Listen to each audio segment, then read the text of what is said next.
கர்த்தருக்கு ஸ்தோத்திரம். 2 நாளாகமும் 6வது அதிகாரம் 14வது வசனம். 2 நாளாகமும் 6வது அதிகாரம் 14வது வசனம். இஸ்ரவேலின் தேவனாகிய கர்த்தாவே, வானத்திலும் பூமியிலும் உமக்கு ஒப்பான தேவன் இல்லை. தங்கள் முழு இதயத்தோடும் உமக்கு முன்பாக நடக்கிற அடியாருக்கு உடன்படிக்கையையும் கிருபையையும் காத்து வருகிறேன். ஸ்தோத்திரம். நல்ல தகப்பனே, உங்களுக்கு நாங்கள் ஸ்தோத்திரம் செலுத்துகிறோம். இந்நாளில் எங்களோடு நீங்கள் பேசுங்க. வந்திருக்கிற தமிழ் பிள்ளைகள் எல்லாரையும் நீர் ஆசீர்வதித்தருளும். அவர்களுடைய கவலைகள் பாரங்கள் இப்பொழுதே விலகட்டும். இருளின் ஆதிக்கங்கள் விலகட்டும். தேவ சமாதானம் இருக்கட்டும். அடிமையை மறைத்துக் கொள்ளும். நீங்க பேசுங்கப்பா. இயேசுவின் நாமத்தில் வேண்டிக் கொள்கின்றேன் ஜீவனுள்ள நல்ல பிதாவே. 2 நாளாகமும் 6வது அதிகாரம் 14 வசனத்துல, இஸ்ரவேலின் தேவனாகிய கர்த்தாவே, வானத்திலும் பூமியிலும் உமக்கு ஒப்பான தேவன் இல்லை. இது நம்ம அடிக்கடி நம்முடைய வாயில சொல்லணும். ஆண்டவரை, உமக்கு ஒப்பான தேவன் இல்லை. அவருக்கு ஒப்பாக தேவனே கிடையாது. மொத்தத்துல கடவுள் வேற கிடையாது, இயேசுவை தவிர. ஆனாலும் நம்ம சொல்ல வேண்டிய ஒரு அறிக்கையின் வார்த்தை என்ன அப்படின்னா, தேவனே உமக்கு ஒப்பான தேவன் இந்த உலகத்துல இல்லை. ஏன்னா நம்ம அவரை அனுதினமும் ருசித்து ரசித்து அவரோடு கூட வாழ்ந்து கொண்டு இருக்கிறோம்.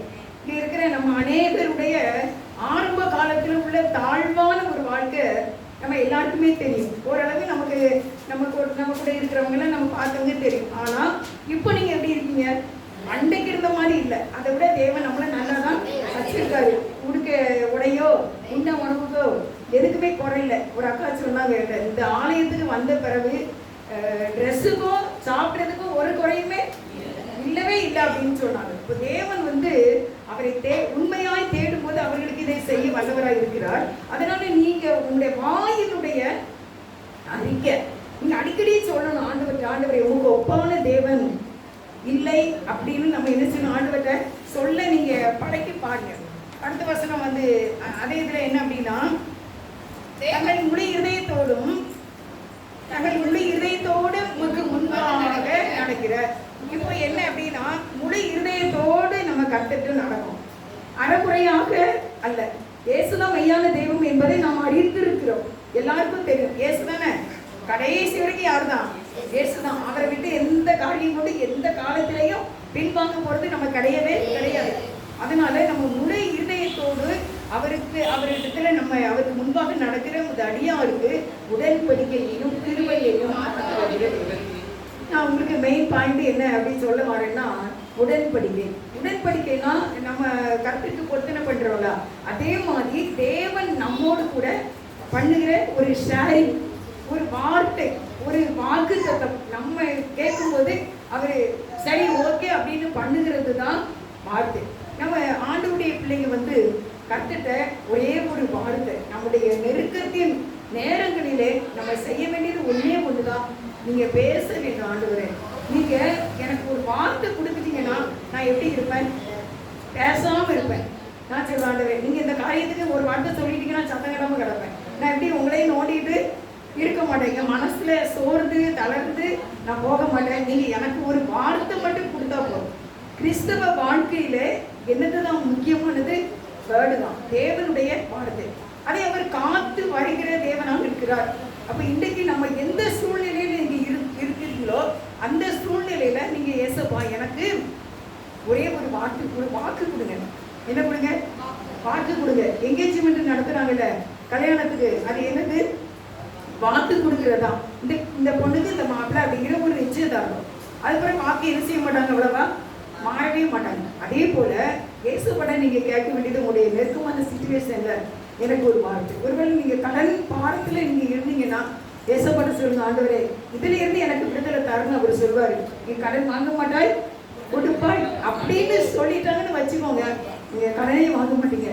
இது உங்கள் துக்கம், இப்பொழுது இருக்கிற இந்த துக்கம் சந்தோஷமாய் மாறும் அப்படின்னு ஆண்டவர் சொல்லிட்டாங்கன்னா அந்த துக்கம் சந்தோஷமாய் மாறும். நீ புலம்பிக்கிட்டே இருக்க, இந்த புலம்பலை நான் உனக்கு ஆனந்த கழிப்பாய் மாற்றுவேன். எல்லா நம்முடைய கவலைகளுக்கும் இயேசுபட வார்த்தை இருக்கு. அடுத்து நீங்க அதனால அவருக்கு அவரிடத்திலே ஒரு வார்த்தை கேட்க வேண்டும். கோர்ட்டு கேஸ் அப்படின்னா நமக்கு பிரச்சனை இருக்கலாம், எவ்வளவோ சில அதாவது யார்ட்டையும் சொல்ல முடியாத சில பாடங்கள் இருக்கலாம்.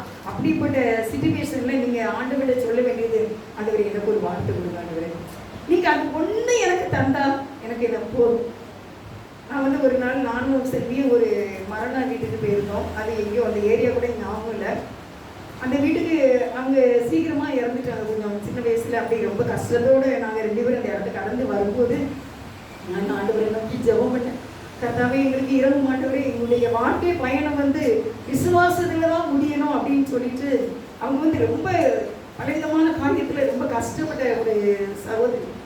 அதனால அவங்களுடைய காரியங்கள் கேட்கும்போது கவலையா இருக்கும். பாவம் இவ்வளவு கஷ்டப்படுறாங்களே இந்த சின்ன வயசுல அப்படின்லாம் நான் நினைச்சிருக்கேன். அன்னைக்கு நாங்கள் முடிச்சுட்டு வெளியே வந்து நான் வண்டியில செல்வியோட வண்டியில ஏற போகும்போது, ஓட்டத்தை ஜெயமுடன் நானும் ஓடிட அருள் செய்வார், விசுவாச பாதையில் சோராது ஓடிடுவேன், பரலோகமே செல்லுதமே என்று காண்பேனோ என் இன்ப இயேசுவை நான் என்று காண்பேனோ. அப்படியே அந்த பாட்டு எனக்குள்ள படிச்சு தானாவே அப்படியே ரெக்கார்டை படிச்சிருந்தேன். இன்றைக்கும் எத்தனையோ சூழ்நிலையின் மத்தியிலையும் நான் உடனே சொல்லுவேன், ஓட்டத்தை ஜெயமுடன் விசுவாசத்தோடு நான் உங்ககிட்ட வந்து நிற்பேன், என் இன்ப இயேசுவை கண்டிப்பா பாருவேன். நான் நினைக்கல நாங்கள் திருப்பி வரையுமே கர்த்தர் என்னோடு பேசணும், அது ஒரு நிச்சயம். இப்படி போல கர்த்தர் நமக்கு வார்த்தை கொடுக்கணும், அதை நீங்க பெற்றுக்கொள்ளணும். நீங்க இந்த 2 நாளாகுமோ 6வது அதிகாரத்தில் ஒரு வசனம் வாசிங்க, 30. வாசஸ்தலமாகிய பரலோகத்தில் இருக்கிற தேவரையை கேட்டு மன்னித்து. அப்ப தேவன் வந்து நம்முடைய ஜெபத்தை கேட்கும் போது பாவ மன்னிப்பு அங்கே வழங்கப்படுகிறது. என்ன வழங்கப்படுகிறது? பாவ மன்னிப்பு. மார்ட்டின் லூத்தர் காலத்துல இப்போ நான் ஒரு கொலை செய்துட்டேன் அப்படின்னா 5000 ரூபாய் நான் கொடுக்கணும்.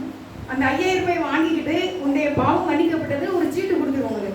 அப்ப என் பாவம் என்ன செய்துட்டு மன்னிக்கப்பட்டது அப்படின்ட்டு ஒரு காரியம் இருந்துச்சு. அதனால எல்லாரும் என்ன செய்வாங்க, ஈஸியா தப்பு பண்ணிட்டு இந்த பணத்தை கூட கொடுத்துட்டு அவங்க பாவம் மன்னிக்கப்பட்டது அப்படின்ட்டு இருந்துருவாங்க. அதை தான் மார்ட்டின் லூத்தர் வந்து எதிர்த்தார். இல்ல, இயேசு கிறிஸ்துவின் ரத்தத்தினாலதான் பாவம் மன்னிக்கப்பட வேண்டும், அதனால நீங்க டைரக்டா ஆண்டவர்கிட்ட தான் கேட்கணும்னு அப்படி கொண்டு வந்ததுதான் அந்த புரட்சி, மார்ட்டின் லூத்தருடைய காரியம். அதனாலதான் இன்னைக்கு நம்ம பணமே இல்லாம, விலையும் இல்லாம, பணமும் இல்லாம பாவம் மன்னிக்கப்பட்டு அவருடைய கிருபையினால குடும்பமாக நம்ம வாழ்ந்து கொண்டு இருக்கின்றோம். பலவீனம் இருக்கலாம், பிரச்சனை இருக்கலாம், போராட்டம் இருக்கலாம், கண்ணீர் இருக்கலாம், ஆனாலும் நின்று கொண்டு இருக்கின்றோம். ஏன்னா உங்களுக்குள்ள இருக்கிற விசுவாசமும் ஆண்டவர் மேல உள்ள அந்த இரத்தத்தில் உள்ள நம்பிக்கையும் நம்முடைய தேவகுமாரன் பிதா தன்னுடைய குமாரனை எனக்கு தந்ததினால எனக்கு கிடைச்ச அந்த கிஃப்ட் தான் இன்னைக்கு நம்ம நின்றுட்டு இருக்கோம். அல்லேலூயா, அல்லேலூயா. எத்தனையோ நிறைய காரியங்களை பார்க்கும்போது இந்த பாவியின் மீது ஏன் இந்த அன்பு ஒண்ணு தெரியலையே, ஒண்ணுமே எனக்கு புரியலையே, ஏன்னா இப்படிலாம் நான் இருப்பேன்னு நான் நினைச்சேன், பார்க்கல அப்படிங்கிற சூழ்நிலையில என்ன வருவீங்க நீங்க. இன்னைக்கு காலையில நான் எமில் அண்ணனுடைய ஒரு மெசேஜ் கேட்டேன். அதுல வந்து அவரு சொல்றாரு, நான் அதை உங்களுக்குன்னு எடுத்துக்கிட்டேன், இன்னும் 10 வருஷத்துல நீங்க எங்கேயோ இருப்பீங்களாமா. இன்னும் 10 வருஷம் தான். அதுக்குள்ள பாருங்க, உங்களுடைய ஆசீர்வாதங்கள், நீங்க கர்த்தரோட உள்ள ஐக்கியங்கள் எல்லாவற்றிலும் நீங்க ரொம்ப நல்லாவே இருப்பீங்க. நீங்க தீர்க்க ஆயுசோட இருப்பீங்க. உங்களுடைய கண்களை அதை காணும். சியோனின் சிறையிருப்பை திருப்பும் போது பெரிய மகிழ்ச்சி உண்டாகும். சொப்பனங்களோட இருந்துச்சு. அப்படினுடைய வாய் நகைப்பினாலும் எங்களுடைய நாவு ஆனந்த சத்தத்தினாலும் எப்படி இருக்குமா, நிறைந்திருக்கும் என்று கர்த்தர் சொல்கிறார். அப்போ நம்முடைய பாவம் மன்னிக்கப்படுகிறது. வாசஸ்தலத்தில் இருக்கிற பரலோகத்தில் இருக்கிற தேவரையை கேட்டு மன்னித்து. மன்னிப்பு டெய்லி கேட்கணும். எப்படி நான் புதன்கிழமை நம்ம ஜெபம் நடத்தணும் 6 மணிக்கு, 8, 9 மணிக்கிட்ட தாங்க கதவை பூட்டி, 8:45 கிட்ட தான் கதவை பூட்டி இருக்கு. இன்னைக்கு இப்போ பார்த்தீங்கன்னா அப்படி ஒரு தூசி, இந்த டேபிள் கூட என்னதான் இருந்துச்சு, பயங்கர தூசியா இருந்துச்சு. அப்போ இது எல்லாமே லாக்கா இருக்கு. ஆனாலும் இது கூட இப்படி ஆகுறதுனால நம்முடைய வாழ்க்கையில கூட சில தவறுகளை நம்ம என்ன செய்யறோம். நான் வந்து ஒரு சாக்லேட்டு இருக்கு. அப்போ என் பேரை வந்து என் பேரனுக்கு தெரியக்கூடாது. அவன் சாக்லேட்டு சாப்பிடக்கூடாதுன்னு நினைச்சிட்டு அவனுக்கு தெரியாம நான் உரிச்சு வாயில போடுறேன். ஆனா இந்த பையன் ஒரு நாள் எனக்கு தெரியாம பேப்பரை உரிச்சு அப்படி போட்டுட்டு சாப்பிட்டு வாயில போடுறான். அப்ப ஆண்டவர் சொன்னாரு, நீ செய்ததை தான் அவன் செய்யறான். நீ தெரியாம சாப்பிட்டுட்டு உன் தெரியாத மாதிரி உள்ள வச்சுக்கிட்டல, அதுதான் அவன் செய்யறான். எனக்கு படக்குன்னு ஆயிட்டு. இனிமே எப்படி இருக்கணும், உண்மையும் சுத்தமா இருக்கணும். நான் சாக்லேட் சாப்பிடுவேன், நான் பெரிய ஆள் ஆயிட்டேன், நீ சாப்பிடக்கூடாது. பெரிய பையன் 6 பேர் சாப்பிடலாம், இல்லைன்னா எப்போ மாட்டு ஒண்ணுதான் சாப்பிடணும் அப்படின்னு சொல்லுகிற ஒரு யதார்த்தமான வாழ்க்கையை நம்ம வாழ வேண்டும். நம்முடைய பிள்ளைகள் நம்மை கவனிக்கிறார்கள், நமக்கு தெரியல நம்ம நினைக்கிறோம், பிள்ளைகள் கவனிக்கிறார்கள். ஒரு நாள் அருமையான சகோதரிகளே, பிரியமானவர்களே, ஒரு பையன், திருமணமான பையன், குழந்தைகள் இருக்கின்றது. அந்த பையன் வீட்டில் வந்து தச்சிலாம் அந்த பக்கம் போனேன், அழுறோம். அப்படியே போய் பையன் அழுறாங்க அம்மாட்ட, எதுக்கு இப்படி அழுற அப்படின்னு. நீ வந்து தவறான வாழ்க்கை நடந்த ஒரு பெண்ணாம அப்படின்னு அவங்க எல்லாம் வாய்ஸும் சொல்றாங்க. என்னோட உள்ள வேலைக்கு போற எல்லாரும் சொல்றாங்க, உங்க அம்மா மோசமானவங்கன்னு சொல்றாங்க. எம்மா உன்னை எப்படி சொல்லிட்டாங்கம்மா, எம்மா உன்னை இப்படி சொல்லிட்டாங்கன்னு அழுத கொடுமையை பார்த்தீங்கன்னா எனக்கு ஈரப்படுத்திருச்சு. அந்த தாய்க்கு எப்படி இருந்திருக்கும் பாருங்க. ஒரு தவறான ஒரு வாழ்க்கை ஒரு பெண் வாழ்ந்தது அந்த பையனை எப்படி பாதிக்குது.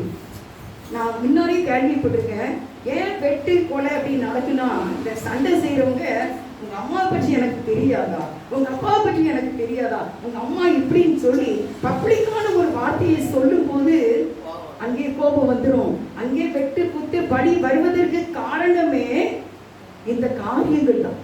கடைசியில் விசாரிச்சு பாருங்க, அவன் எங்க அம்மாவை இப்படி சொன்னான், எங்க அப்பாவை இப்படி சொன்னான், அதனால அப்படின்னு சொல்லுவாங்க. அதனால அருமையானவர்களே, தாய்மாராகி நாம் ஒரு நல்ல ஒரு கேரக்டராக, உண்மை உள்ளவர்களாக, தெளிவாக, எல்லாருக்கும் வாசிக்கக்கூடிய நிருபமாக, உண்மை உள்ளவர்களாக நாம் வாழ வேண்டும் என்று உங்களுக்கு இன்றைக்கு கர்த்தர் நம்மோடு கூட பேசிக் கொண்டு இருக்கின்றார். கொஞ்சம் பரலோகத்தின் தேவனை நோக்கி ஜெபம் பண்ணும் போது தேவன் அவர்கள் பாவத்தை மன்னித்து அந்த ஜெபத்தை கேளுங்க. அப்ப நம்ம டெய்லி கேட்கணும், ஆண்டவர்கிட்ட இன்னைக்கு நான் என்ன செய்யறேன். சில சமயத்துல நமக்குள்ள அந்த எண்ணங்கள் வரும்போதே நம்ம என்ன செய்யறோம், வேண்டாம் இது எனக்கு ஒரு பொறாமையான ஒரு எண்ணம், யாருமே எனக்கு வரலன்னு சொல்ல முடியாது. ஒரு பெருமையான எண்ணம், இவங்களுக்கு வந்து வாழ்வை பாரு, ஏன்னா இவங்க எப்படி கிடந்தாங்க, இப்போ தெரியாதா இவங்களை பற்றி அப்படின்னா நமக்குள்ள ஒரு எண்ணங்கள் வரும். வராமலாம் இருக்காது. வரும்போது நீங்க என்ன செய்யணும், விரட்டி விட்டுடும். வேண்டாம், கடவுள் என்னையும் என் குடும்பத்தையும் நல்லா வச்சிருக்காரு, இன்னும் நல்லா வைப்பாங்க, அது போதும் நீங்க சொல்லி பாருங்க. அப்படியே பழகி ஒரு பாத்திரத்தை விளக்க அது எவ்வளவு அழகா இருக்குமோ அப்படி நம்முடைய ஆத்துமா பாவங்கள கழுவி சுத்திகரிக்கப்பட்டு தேவன் நம்முடைய ஜெபத்தை கேட்பார். அடுத்து நம்ம ஒரு வசனம் வாசிக்க, நம்முடைய தேவன் உடன்படிக்கையை காத்து வருகிறார். அதனால தேவனிடத்திலே ஒரு வார்த்தையை பெற்றுக்கொள்ள வேண்டும். ஆதியாகமம் 32வது அதிகாரம் 9-10. ஆதியாகமம் 32வது அதிகாரத்துல 9. என் தகப்பனாகிய ஆபிரகாமின் தேவனும் என் தகப்பனாகிய ஈசாக்கின் தேவனுமாய் இருக்கிறவரே, உன் தேசத்துக்கும் உன் இனத்தாரிடத்திற்கும் திரும்பி போ, உனக்கு நன்மை செய்வேன் என்று என்னுடனே சொல்லி இருக்கிற கர்த்தாவே. அது வச்சுக்கோமா. பின்பு யாக்கோபு என் தகப்பன் ஆண்டவரை ஜெபம் பண்றான். ஜெபம் பண்ணி என்ன செய்யறான், என் தகப்பனாகிய ஆபிரகாமின் தேவனும் என் தகப்பனாகிய ஈசாக்கின் தேவனுமாய் இருக்கிறவரே. அதாவது எங்க போறாரு அப்படின்னா பூர்வீகத்தை சொல்றாரு. நான் நிறைய நாள்ல ஜெபம் பண்ணும்போது என் அம்மாவின் தேவனே அப்படின்னு நான் ஜெபம் பண்ணியிருக்கேன். ஏன்னா எங்க அம்மா ஒரு நாள் எங்க ஐயாவும் எங்க அம்மாவும் சண்டை, பெரிய சண்டை. அந்த வயசுல எப்படி 65 கிட்ட இருக்கும். அப்படி சண்டை வந்தோடனே நான் எங்க ஐயா வேட்டியும் எங்க அம்மா துணியெல்லாம் எடுத்து ஒரு பொட்டணத்தை கட்டி இடுப்புல வச்சுட்டு கிளம்பியாச்சு ஆடு. நான் உடனே எங்க அம்மா எங்கேயாவது போயிட்டா நான் என்ன செய்ய, எனக்கு ஒரு 10-12 வயசுலாம் இருக்கும், சின்ன பிள்ளை பாட சொல்லி கூப்பிடுங்க. உடனே நான் எங்க ஐயா வேட்டியை பிடிச்சுக்கிட்டேன், இந்த கைட்டு எங்க அம்மைய சேலையை பிடிச்சுக்கிட்டேன். 2 பேரையும் நான் விடவே மாட்டேன். நான் அழுறே கிடந்து எங்க அம்மா இனி பார்த்துட்டே இருக்கா பார்த்துக்கோங்க, என்ன எப்படி இப்படி அழுத, நான் எங்கேயாவது போயிடுவேன், நான் இருக்கவே மாட்டேன் அப்படின்ட்டு. எங்க ஐயா அந்த சண்டை போட்டுட்டு எங்க ஐயா பேசாடி, எங்க ஐயா ரொம்ப பேச தெரியாது. கோபம் வந்துச்சு, பார்த்தால் பசு பாய்ந்தால் புலிதான், கோபம் வரவே வராது. 2-3 வருஷத்துக்கு ஒரு நாள் கோபம் வந்தாலும் அது எப்படி இருக்கும், பயங்கரமா இருக்கும், ரொம்ப பயங்கரமா இருக்கும். அப்படி அன்னைக்கு வந்துட்டு போல. உடனே நான் 2 பேரையும் பிடிச்சுக்கிட்டு வாசலுக்கு வெளியே விடாம அல்றேன், ஐயா நீங்க எனக்கு வேணும், எங்க அம்மா எனக்கு வேணும்ட்டு எங்க அம்மா சரி விடு அப்படிங்க. எப்படி நம்ம 12 வயசுக்கு போது கொஞ்சம் இதா இருக்கும்ல, அப்படின்னு இப்படி 60 வயசுக்கு இருக்குல்ல, 49 வயசுல பிறந்து 50 வயசு கிட்ட, அப்ப அவங்களுக்கு 55 வயசு கிட்ட இருக்கும் முடியாதுல. அம்மா உடனே எங்க அம்மா சரிட்டு அந்த பொட்டலத்தை வீசிட்டு வெளியே போயிட்டாங்க. உடனே வீசுனதுனால எங்கள் அம்மையை சரியாக விட்டுட்டேன் நான். திருப்பி எங்கள் ஐயா உட்காந்துருந்தாரு.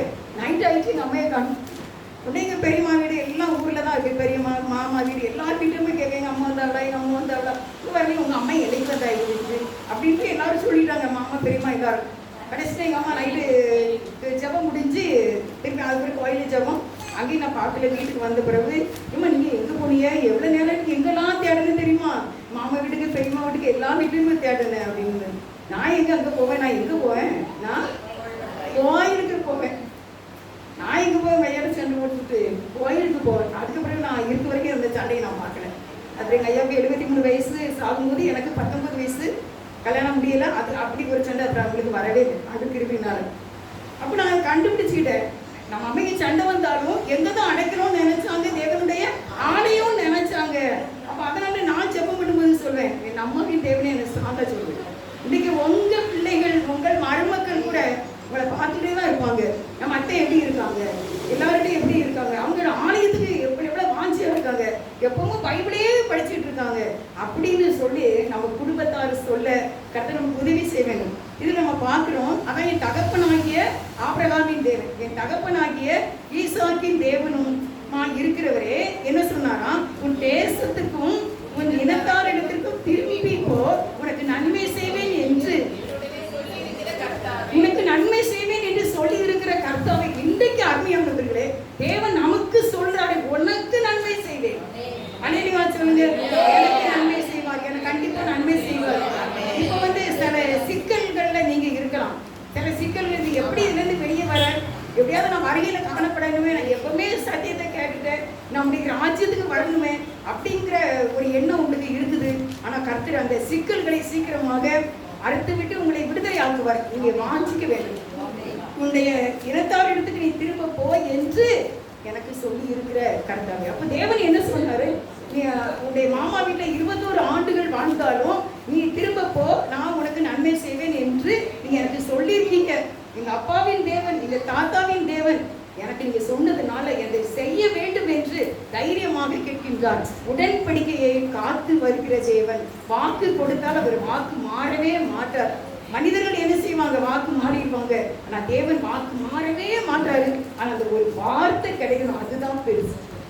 ஒரே ஒரு வார்த்தை சொல்லியிருந்தப்பா, நீ ஒரு வார்த்தை சொல்லுங்க, ஒரே ஒரு வார்த்தை சொல்லியிருக்கேன், என்னுடைய மாறாவெல்லாம் மதுரமாய் மாறுவேன், செழிப்பாய் மாறுவேன், உனக்கு நன்மை செய்வேன் என்று அதை சொல்லிருங்களேன், என்னோட நீங்க பேசிருங்களேன். எவ்வளவு பெரிய கஷ்டத்தின் சூழ்நிலையிலையும் ஆண்டவர் மட்டும் ஒரு வார்த்தை உங்களுக்கு கொடுத்துட்டாருன்னா அது கண்டிப்பா ஒரு நாள் நிறைவேறும். 21 ஆண்டுகள் கழித்து இந்த யாக்கோபுக்கு நிறைவேற்றின தேவன் இன்றைக்கு நமக்கு நிறைவேற்றுவார். எந்த சூழ்நிலை பிரச்சனை இருந்தாலும் நீங்க தேவனை தேடுங்க. நீங்க எனக்கு ஒரே ஒரு வார்த்தை கொடுங்க. ஒரு வார்த்தை சொன்ன 10 வசனம் வாசிங்கம்மா. அடியேனுக்கு தேவரீர் காண்பித்த எல்லா தயவுக்கும் எல்லா சத்தியத்துக்கும் நான் எவ்வளவேனும் பாத்திரம் அல்ல, நான் கோலும் கையுமாய் யோர்தானை கடந்து போனேன். இப்பொழுது 2 பரிவாரங்களையும் உடையவனானே. இப்போ என்ன சொல்றாரு, நீர் எனக்கு காண்பித்த எல்லா தயவுக்கும் சத்தியத்துக்கும் நான் எவ்வளவு வேணும் பாத்திரம் நல்ல. இது எனக்கு எப்படி பிடிச்சிருக்கு ரொம்ப. ஏன்னா தன்னை தாழ்த்திக்கிறான். இவ்வளவு பெரிய இதுக்கு நான் என்ன கிடையாது, தகுதி கிடையாது. கல்யாணம் முடிஞ்சு எங்கள் தம்பி எனக்கு பையன் பிறந்ததுதான் 30 நாள் அம்மா வீட்டில் இருந்தேன். அம்மா வீட்டில் இருக்கும்போது அங்கே என்ன சிமெண்ட் போட்ட தரையில சும்மா ஒரு பாயை விரிச்சு தான் நம்ம படுத்துருவோம்.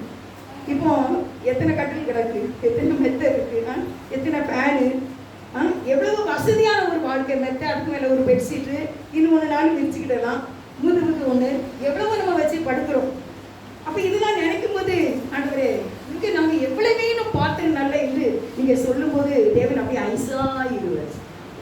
சரி, என் பிள்ளை அந்த ஆதி காலத்தை கொஞ்சம் நினச்சி பார்க்க, கஷ்டப்பட்டதை நினச்சி பார்க்க, என் பிள்ளைக்குள்ள ஒரு பெருமையே இல்லையே. நான் என்னமா கண்ணீரோடு அலைஞ்சேன், ரோடா தெருவா நான் அலைஞ்சேன், நான் ஆலயத்தில் அழுதுனேன், எத்தனை பேருக்கு நான் அழுதுருக்கேன். அதை நான் மாற்றி என் தேவன் இன்னைக்கு என்னை சந்தோஷமாக வைத்திருக்கிறார் என்று நாம் தேவனிடத்திலே சொல்ல வேண்டும். மரண கட்டுகள் வந்தன, மரண கண்டிகள் வந்தன, தேவன் அதெல்லாம் அடுத்து போட்டு என்னை விடுதலை ஆக்கினார். அன்னைக்கு வடிச்ச கண்ணீர் இன்னைக்கு நீங்க அழுதாலும் வராது. அழுது பாருங்க, வராது. அன்னைக்கு நீங்க வியாதினால கஷ்டப்பட்டிருப்பீங்க, அழுதுருப்பீங்க. இப்போ நீங்க அன்னைக்கு அழுதுருப்பீங்க, ஆண்டவர் எப்படியாச்சும் இவனை தாரு, 2 சின்ன பிள்ளைகள் இருக்கு, 3 பிள்ளைகள் இருக்கு அப்படின்னு அழுதுருப்பீங்க. இன்னைக்கு அதுக்காக அழுது வருங்க, அந்த அழுகை வராது. ஏன்னா அதை நான் ஒரு மாற்றி விட்டார். அதை நாம் தேவனிடத்திலே சொல்ல வேண்டும். நான் இதுக்கு இவ்வளவு பெரியதாப்பா, எனக்கா இத்தனை கிருபை, எனக்கா இத்தனை, அப்படி என்னத்தை என்னல நீங்க பார்த்தீங்க. அவருடைய கிருபை, அவருடைய இறக்கம் தான். இன்னைக்கு நம்ம நிற்கிறோம். எத்தனை ஆக்சிடென்ட், நமக்கே எத்தனை சூழ்நிலைகள், மரண கண்ணிகள் எல்லாம் வந்தாலும் தேவன் நம்மை காத்து வைத்திருக்கிறார். நீங்க சொல்லணும் ஆண்டவர்கிட்ட டைரக்டா அப்படி பழகி பேசுங்க.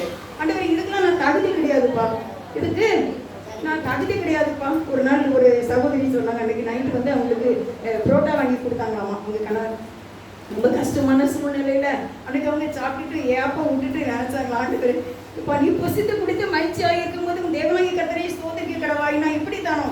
உடனே அந்த பேப்பரை கொண்டு போட்டுட்டு கையை கழுவிட்டு அப்படியே மிளகாய் போட்டு சொன்னாங்களா, ஆண்டவர் இது ரொம்ப நன்றி ஆண்டவர், என்னுடைய கணவர் எனக்கு இந்த புரோட்டா நான் வயிறு நிறைய புசித்து சாப்பிட எனக்கு நீங்க தந்ததுக்காக உங்களுக்கு நான் ஸ்தோத்திரம் செலுத்துறேன். அதுக்கு பிறகு டெய்லி 11 மணிக்கு அவங்க வீட்டுக்கு புரோட்டா, 11 மணிக்கெலாம் மதியம் 11 மணிக்கே புரோட்டா சாதனோட வீட்டுக்கு வந்துடணும். அல்லேலூயா.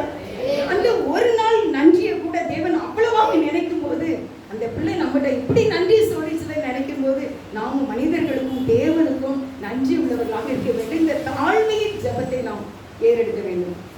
பூமியின் செல்லும் இடமெல்லாம் உன்னோடு என்னோடு இருந்து உன்னை கனப்படுத்துவே, தகப்பன் தேசத்துக்கு திரும்பும் வரையும் என்னை காப்பாற்றுவே.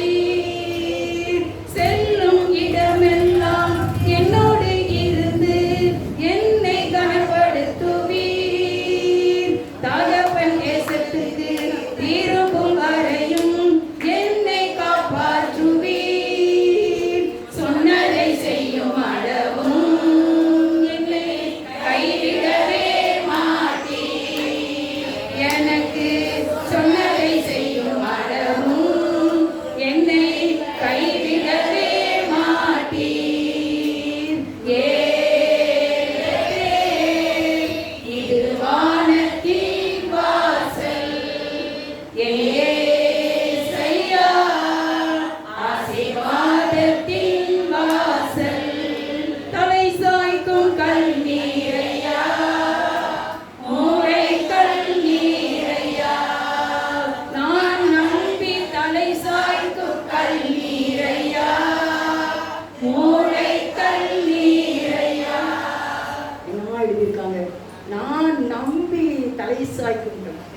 ஒரு கதை சொல்லுவாங்க, கேட்டுக்கல என்னன்னு தெரியல. கணவன் மனைவி ஒரு நாள் வெளியே நிலா வெளிச்சத்தில் படுத்திருந்தாங்க. மனைவி மடியில் கணவன் தலை வச்சு படுத்திருந்தாங்க. அப்போ வானத்தை பார்த்தாச்சுன்னா நிலா பயங்கரமா, பௌர்ணமி அன்னைக்கு பௌர்ணமி அப்படியே ஜெகஜோதியா ஜொலிச்சுட்டு இருந்துச்சான். அப்போ இந்த கணவன் சொன்னாராம், அந்த நிலாவை பார்த்துட்டு பயங்கரமா சிரிச்சாராம். சிரிச்ச உடனே இந்த மனைவி கேட்டாங்க, என்னங்க இப்படி சிரிக்கீங்க நிலாவை பார்த்து, என்ன கதை இது, என்ன இப்படி சிரிக்கீங்க? இல்லை ஒன்றும் இல்லை. இல்லை நீங்க சொல்லணும், நிலாவை பார்த்து யாராவது சிரிப்பாங்களா? அழகா இருக்குன்னு சொல்லுவாங்க, நீங்க என்ன இப்படி சிரிச்சிட்டீங்க அப்படின்னு சொல்லி கேட்ட உடனே இவர் சொல்லியிருக்காரு, என்ன அப்படின்னா, நான் ஒரு நாள் ஒருத்தனை கொலை செய்தேன், நான் அவனை வெட்டி கீழே தள்ளி கொலை செய்தேன். அவன் தலை அப்படி கிடக்கும்போது அவன் சொன்னானா, இந்த நிலா சாட்சி சொல்லும், இந்த பௌர்ணமி நிலா பயங்கர பூரணமான வெளிச்சத்தோடு இருக்கிற இந்த நிலா ஒரு நாள் நீதான் கொன்றாய் என்று சாட்சி சொல்லணும்னு சொல்லிட்டு அவன் இறந்து போயிட்டான். அதை இந்த தன்னுடைய மனைவிக்கு சொன்னான். ஒரு நாள் கணவன் மனைவிக்குள்ள சண்டை வராமல் இருக்குமா? ஒரு நாள் சண்டை வந்து கோர்ட்டில் போய், இந்த மாதிரி இந்த நபரை கொலை செய்தது என்னுடைய கணவர் தான் என்று சாட்சி சொல்லிட்டாங்க. உடனே எங்களை போய் கேட்டு அரசியல் பண்ணி ஜெயிலில் போட்டோம். எப்படி இருக்குதுங்களா? என்னுடைய மனைவியை நம்பி சொன்னான், கைவிட்டுருவாங்க. டெலிடால் சிம்சோனை கைவிட்டாங்க. அதனாலதான் நான் நம்பி, எங்க வீட்டில் மருமக பாட்டு பிடிப்பா, நான் நம்பி அப்படிங்கிறத அடுத்தமா சொல்லுவா. அப்படியே எனக்குள்ள பயங்கரமா அப்படியே அது எக்கோ மாதிரி அப்படி அடிக்கும். நான் நம்பி தலை சாய்க்கும் கல் நீரையா, மூளைக்கல் நீரையா, நான் நம்பி அவர் தலையில படுத்தாச்சுன்னா, அவர் மடியில படுத்தாச்சுன்னா, தாலாட்டுவார், என்னை சீராட்டுவார், அள்ளி அள்ளி முத்தம் கொடுப்பார், அணைப்பாரே அரவணைப்பாரே, அள்ளி அள்ளி முத்தம் கொடுப்பாரே. நல்லவங்க நல்லவங்க. நாங்கள் நேற்று நாங்கள் 2-3 பேருக்கு வந்து டீ கிளம்பும்போது நம்ம ப்ரேயர் பண்ணுவோம். அந்த ப்ரேயருக்காண்டி நீங்கள் வர்றவங்க வரலாம். எப்படி யாருக்குறைய ஒரு 7 மணிக்கு நாங்கள் கூடி ஜெபம் பண்ணுவோம். அப்போ கிடைப்ப திடீர்னு வந்து உங்கள் 4 பேரை இப்போவே கொள்றேன் அப்படின்னு சொல்லிட்டு நம்மளை கொண்டுட்டாங்க அப்படின்னு உடனே எல்லாரும் சரி அப்படின்னு நாங்கள் கைதிக்கிறோம் அப்படின்னாங்க. ரத்த சாட்சியா மறுபடியும் ஸ்பாட்ல எங்க? ஆமாம், பரலோகராஜ்யம். இதில் என்ன இருக்கு? இந்த உலகத்தில் பிள்ளைகளை புருஷனை ஆண்டவர் காப்பாற்றுவார். அப்படிப்பட்ட ஒரு நிச்சயமான வாழ்க்கை வாழ வேண்டும். அதான் ஆவிக்குரிய கண்கள். மாமிசத்தின்படி வாழவே கூடாது. பிரியமானவர்கள், அநேக நேரம் நம்முடைய மாம்சம் இருக்கிற இந்த மாம்ச எண்ணங்கள் வந்து ரொம்ப வருது. அதை கொஞ்சம் கண்டுபிடிச்சு அந்த மாம்ச எண்ணத்தை அடிக்க வேண்டும். மாம்சத்தின்படி பிழைத்தால் சாவீர்கள், ஆவியின்படி பிழைத்தால் பிழைப்பீர்கள். ஆவியின்படி வாழ வேண்டும். நான் மாம்சத்தின்படி வாழ்றேன்னா, ஆவியின்படி வாழ்றேன்னா, பூமிக்குரியதான எண்ணங்கள், சரீரத்துக்குரியதான எண்ணங்களிலே நம்ம வாழும்போது நம்ம மாம்சத்தின்படி வாழ்கிறோம். அங்கே கட்டப்படி ஆவியானவர் இடைப்பட்டு நமக்கு அற்புதங்களை செய்வதற்கு வாய்ப்பு இருக்காது. அதனால ஆண்டவரை நான் ஆவிக்குரிய வாழ்க்கை வாழ்கின்றேனா? இப்ப இவரே சொல்றாரு, நான் கோலு கையுமாக இந்த யோர்தானை கடந்து போனேன், இப்பொழுது இவ்விரு பரிவாரங்களையும் உடையவனாய் இருக்கிறேன். ஏனென்றால் நீ உன் தகப்பன் வீட்டுக்கு திரும்பி போவாய் என்று நீர் சொன்னீரே. அந்த வார்த்தையின்படி இப்பொழுது நான் அநேக பரிவாரங்களோடு செல்கின்றேன். அடுத்த ஒரு வசனம் 2 சாமுவேல் 7வது அதிகாரம் 21வது வசனம். 2 சாமுவேல் 7:21. உம்முடைய வாக்குத்தத்தத்தின் நிமித்தமும் உம்முடைய சித்தத்தின்படியேயும் இந்த பெரிய காரியங்களை எல்லாம் உமது அடியானுக்கு அறிவிக்கும்படிக்கு தயவு செய்து. உம்முடைய நான் இங்கே மெயின் பாயிண்டா என்ன இருக்கு அப்படின்னா, தேவன்ட்டு வந்து தயவை நம்ம எப்படி கேட்டுக்கிடணுங்கிறத உங்களுக்கு குழு மாதிரி சொல்லிட்டார். நான் ஒரு காரியத்துக்காக ஜெபம் பண்ணிக்கிட்டு இருக்கேன் பார்த்துக்கோங்க. அதுக்கு ஜெபம் பண்ணும்போது ஒரு சமயத்தில் எப்படி இருந்துச்சுன்னா, என்னப்பா இன்னும் நீங்க அப்படின்னு சொல்லிட்டேன் தெரியாம. இல்லாட்டா அப்படி கேட்கறதே கிடையாது. எப்பா செய்திருங்கப்பா, எப்பா செய்திருங்கப்பா, எப்பா நீ செய்திருவீங்களா, நீ நைட்டு செய்ய போறீங்களா, மணி 12 எப்படியா இன்னைக்கு நைட்டு கூட செய்திருவீங்க இல்லப்பா அப்படின்பேன். இப்போ காலையில் ஆயிரும்ல, காலையில் ஜெபம் பண்ணும்போதே சொல்வேன், இப்போ இன்னைக்கு நேரம் பிடிச்சிட்டு இன்னைக்கு அடுத்த நாள் ஆகிட்டு பார்த்தீங்களா, இன்னைக்கு செய்வீங்கன்னு நினைக்கிறேன், என்னப்பா நீ செய்திருங்கப்பா அப்படின்னு. ஒரு நாள் என்னப்பா நீங்க இன்னும் செய்ய அப்படின்ட்டு வந்துட்டு, என்னப்பா இன்னும் செய்யலை அப்படிங்கிற மாதிரி கூட எனக்கு ஐயோ ஒரு நாள் இப்படி எசோட பேசணுமே கிடையாது அப்படின்ட்டு, எப்பா சாமி தெரியாமல் சொல்லிட்டு மன்னிச்சுக்கோங்க அப்படின்னு சொல்லவே, ஏப்பா இன்னும் செய்யல அப்படிலாம் சொல்லவே கூடாது. இப்போ நீங்கள் செய்வீங்களாப்பா, நீ செய்வீங்களாப்பா, நீ செய்வீங்களாப்பா. இதில் அவர் சொல்றாரு, உங்களுடைய வாக்கு தத்தத்தின் நிமித்தமும் உங்களுடைய சித்தத்தின் படியையும் இந்த பெரிய காரியங்கள் எல்லாம் உங்களோட அடியானுக்கு தயவு செய்து நீர் எனக்கு செய்ய போகிற காரியம் மிக பெரிய காரியம். இன்னைக்கு உங்களுக்கு செய்திருக்கிறார், இன்னும் நிறைய செய்வார். நான் சொல்றேன், ஒரு வீடு கட்டும் போது பார்த்து கட்டுவீங்க. ஏன்னா அந்த ஒரு வீடு தான் நீங்க வாங்குற மாதிரி. குடும்பக்கார சொன்னாங்க 2வது வீடு வாங்கிடுறாங்க. அதே மாதிரி இன்னும் வீடு வாங்குவீங்க, கேம்பஸ் வாங்குவீங்க, என்ன நீங்க வாடகைக்கு கொடுப்பீங்க, அப்படிலாம் வரும். அதனால இதே பார்த்து இன்னும் எக்ஸ்ட்ரா நமக்கு ஆண்டவர் வச்சிருக்காரு. அதுதான் சொல்றாரு, உங்களுடைய வாக்கு தத்தத்தை நிமித்தம். இன்னைக்கு வாக்கு தான் உங்களுடைய பிள்ளைக்காக ஒரு வார்த்தை, உங்களுடைய கணவனுக்காக ஒரு வார்த்தை, நம்முடைய தொழிலுக்காக நீ கடன் வாங்க மாட்டாய், கடன் கொடுப்பாய் என்று சொல்லி ஒரு வார்த்தை, நீ தீர்க்காயுசோடு இருப்பது ஒரு வார்த்தை, உன் பிள்ளைகள் உன்னை சுற்றிலும் ஒளிமர கண்ணுகளை போல இருப்பார்கள் என்று ஒரு வார்த்தை நீங்க சொன்னீங்கன்னா, நான் என்ன செய்வேன், நான் உங்களுக்கு அடியானுக்கு தயவு செய்து என்று நான் அறிக்கை செய்வேன். இன்னைக்கு நம்ம எந்த ஒரு சிக்கல் இல்லாம ஒரு ஃப்ரீயான வாழ்க்கை வாழ்வதற்கு ஆண்டவர் ஆயத்தமாக இருக்கிறார். நம்ம ரெடியா ஆண்டவர் எப்படியா செய்திருங்க ஆண்டவர், நாங்கள் எங்கப்பா போவோம், நீங்க தானப்பா, கண்டிப்பா எனக்கு ஹெல்ப் பண்ணிருங்கப்பா, தூக்கி எடுத்துருங்கப்பா, முடியலப்பா. சாத்தான் சொல்லுவான், வாய்ப்பில்லை ராஜா, என்ன சொல்லுவான், வாய்ப்பில்லை ராஜா, உன் சிச்சுவேஷனே வேற மாதிரி இருக்கு, உன் லைஃபே முடிகிற மாதிரி இருக்கு, வாய்ப்பில்லை ராஜா அப்படிமா. ஆண்டவர் சொல்லுவாரு, இப்பதான் தொடங்க போகுது அவளுடைய வாழ்க்கை, அவள் பிள்ளைகள் வாழ்க்கை இப்பதான் துளிர் விட போகிறது, உன் மகனுடைய வாழ்க்கை இப்பதான் துளிர் விட போகிறது, சீக்கிரமாய் துளிர்க்கும், சீக்கிரமாய் மகளுடைய வாழ்க்கை சீக்கிரமாய் துளிர்க்கும். இன்னைக்கு சொல்லிட்டாரா, அடுத்த வருஷம் நடந்துடும், இன்னும் 5 வருஷத்துல நடந்துடும். நம்மளா கால்குலேட் போட வேண்டாம், அவருக்கு தெரியும் எப்ப நடக்கணும்ட்டு.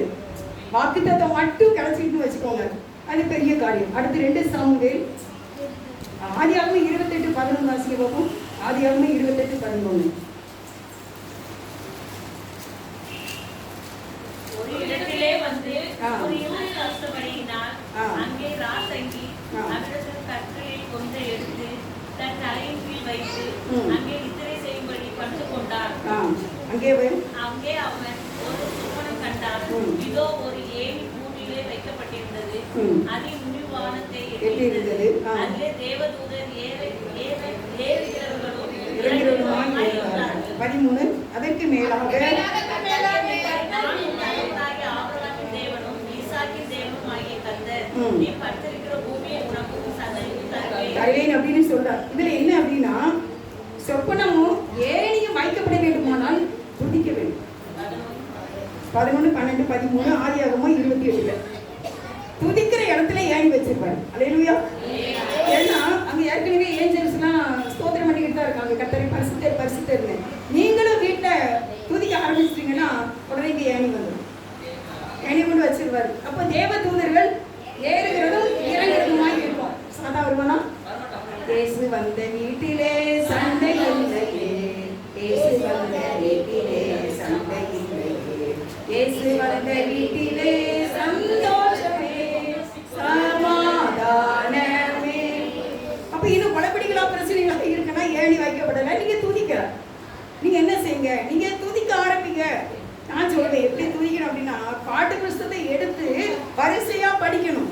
இல்லை தெரியாத பாட்டுன்னா விட்டுட்டு அடுத்த பாட்டை எடுத்து படிக்கணும். அப்படி படிக்கணும். சும்மா மனம் போல 2 பாட்டு எனக்கு அதை ரெஸ்க் எடுத்து கையில் எடுத்து படித்தா அது ஒரு திருப்தியாக இருக்கும், மன சந்தோஷமாக இருக்கும். அதான் ஆண்டவர் விரும்புகிறார். நீங்கள் பாட்டு எடுத்து படிக்கும்போது உங்கள் வீட்டுக்குள்ள கண்டிப்பாக வானத்தில் இருந்து ஏணி பூமியில் வைக்கப்பட்டு தேவன் அங்கே நின்று கொண்டிருப்பார். உங்களை விசாரிக்கும்படியாக, நீங்கள் ரகசியமாக அடிக்கிற கண்ணீரை துடைக்கும்படியாக. எதுக்கு எனக்கு இவ்வளவான ஒரு துன்பம் நீங்கள் நினைக்கிற ஒரு துன்பத்தை மாற்றி உங்களுடைய கண்ணீரை துடைக்க அவர் நமக்கு சமீபமாக இருக்கிறார். ஆதியாகமம் 32, 9, 10 வாசிக்கலாம். ஆதியாகமம் 32. என் தகப்பனாகிய ஆபிரகாமின் தேவனும் என் தகப்பனாகிய ஈசாக்கின் தேவனுமாய் இருக்கிறவரே, உன் தேசத்துக்கும் உன் இடத்தாரிடத்துக்கு திரும்பி போ, உனக்கு நன்மை செய்வேன் என்று என்னுடனே சொல்லி இருக்கிற கர்த்தாவே. இரண்டாவது அதே இது வருது பார்த்தீங்களா?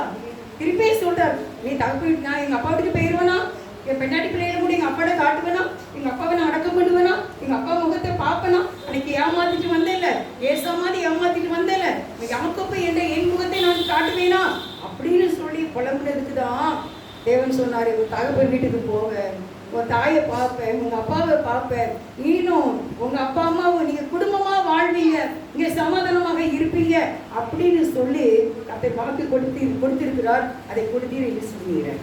இன்னைக்கு நீங்க ஆண்டவர்கிட்ட சொல்லுங்க, நானும் என் பிள்ளைகளும் சீயோனிலே வாசமா இருக்கிற தேவனாகிய கர்த்தருக்கு அற்புதங்களாக அடையாளங்களாக இருக்க வேண்டும். நீங்க ஒரே வார்த்தையை சொல்லிக்கிட்டே இருங்க. குளங்கள் அடிக்க அடிக்க அம்மியும் நகரும். அன்பு இருந்தால் அன்பிற்கு உண்டோ? அன்பு இருக்கிற இடத்துல யாருக்கும் பூட்டு கிடையாது. 2வது அன்பால உடைக்காத பூட்டுகளே கிடையாது. அந்த அன்பு நீங்க ஏசவா மேல வைங்க.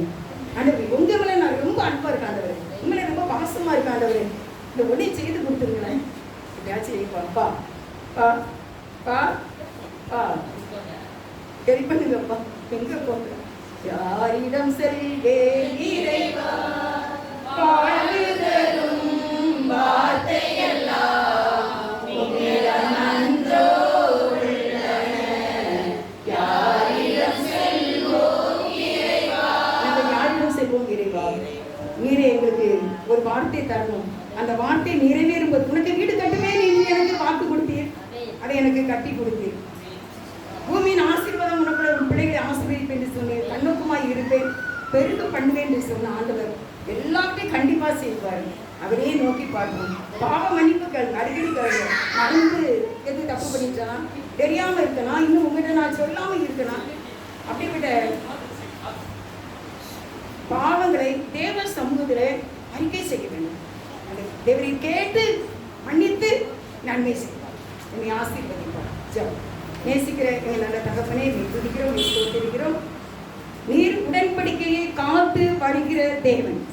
எங்களுக்கு நீர் வாக்கு கொடுத்து விட்டு கொடுத்த வாக்கை நிறைவேற்றுவீர். உமக்கு ஸ்தோத்திரம், உமக்கு நன்றி. எங்களை ஆசீர்வதி. இயேசுவின் நாமத்தில் வேண்டிக் கொள்கின்றோம் ஜீவனுள்ள நல்ல பிதாவே. ஆமென்.